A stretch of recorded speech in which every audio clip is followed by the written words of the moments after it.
who has enormous power over the Chinese political system and probably was aware.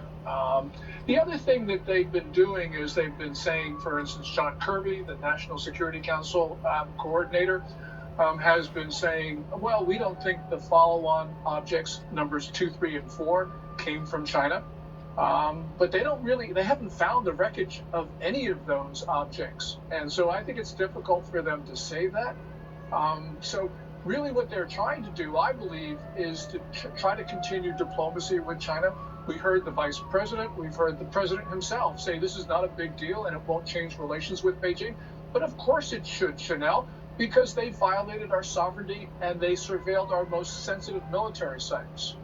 Gordon, we also heard that there's some disintegration of communications between the U.S. military and the Chinese military. We heard reports earlier in this entire episode where Secretary Austin was attempting to communicate with members of the Chinese military and they refused to take his call.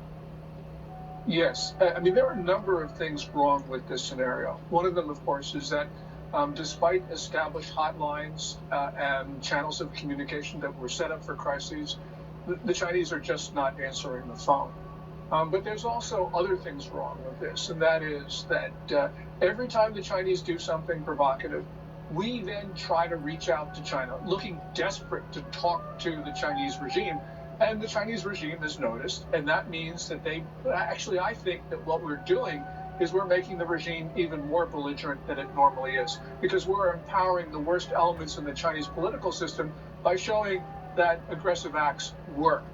And one other final thing, and that is, Lloyd Austin, he's the Secretary of Defense. His corresponding figure in the Chinese regime is not the Chinese defense minister who we talked to, tried to talk to. The Chinese defense minister is a central government official. The Chinese military is not a state army, it's a party army. You believe that China is sending these objects, the first balloon at least, and then we don't know where the subsequent objects, whether they've come from China or not, but we strongly suspect that they do. You believe that China is sending a message that these aren't balloons that just floated over here on accident. These aren't objects that they accidentally I like the way she crosses her legs. Stray. They're sending this on purpose. That's what you believe.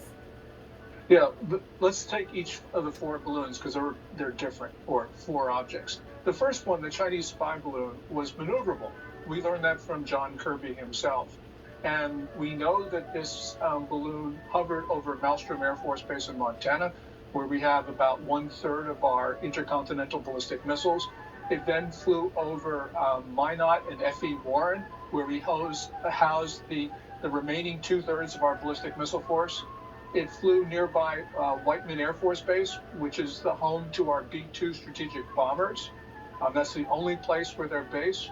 And it flew over Offutt Air Force Base in Omaha, Nebraska, which is the headquarters of Strategic Command. Those are extremely sensitive sites. And we know that this, as I mentioned, the Chinese can control this. So there's only one conclusion. I mean, what they were doing is preparing for a first or second strike of their nuclear weapons. And I can't think of anything more serious than that.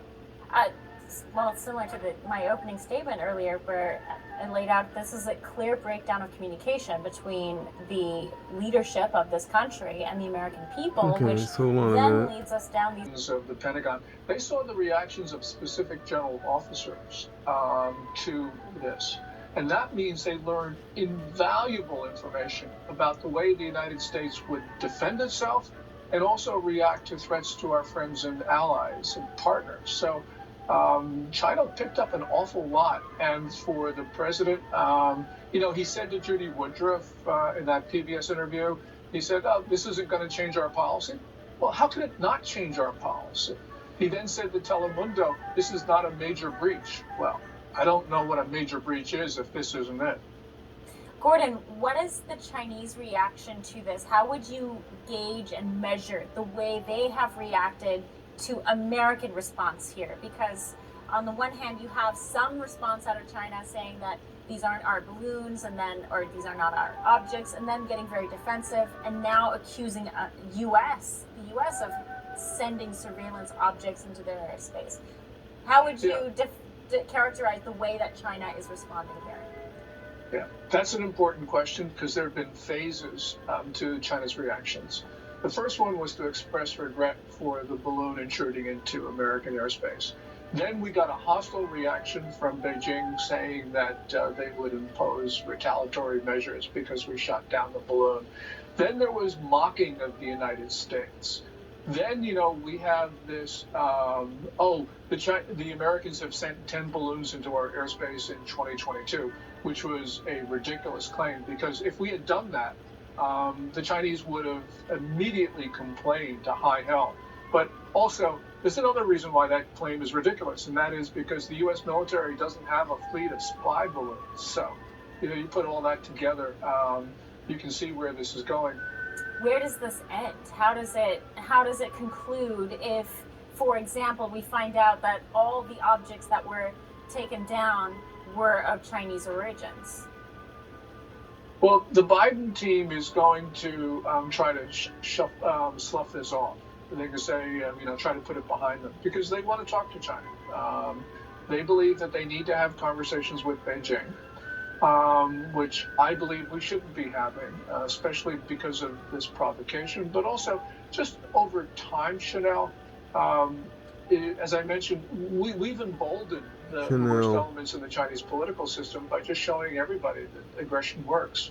So we've done this administration in, administration out. We need to change our policies because what we're doing, although it sounds like it's responsible and although it sounds like it should work, in fact, it's created a disastrous situation. So we should try something new. Gordon Chang, it's always a pleasure to visit with you, and hopefully we learn more either through our own government or otherwise. Thank you. Plane crash, and why this seeming indifference to the people who are suffering there? We'll be right back. Bye.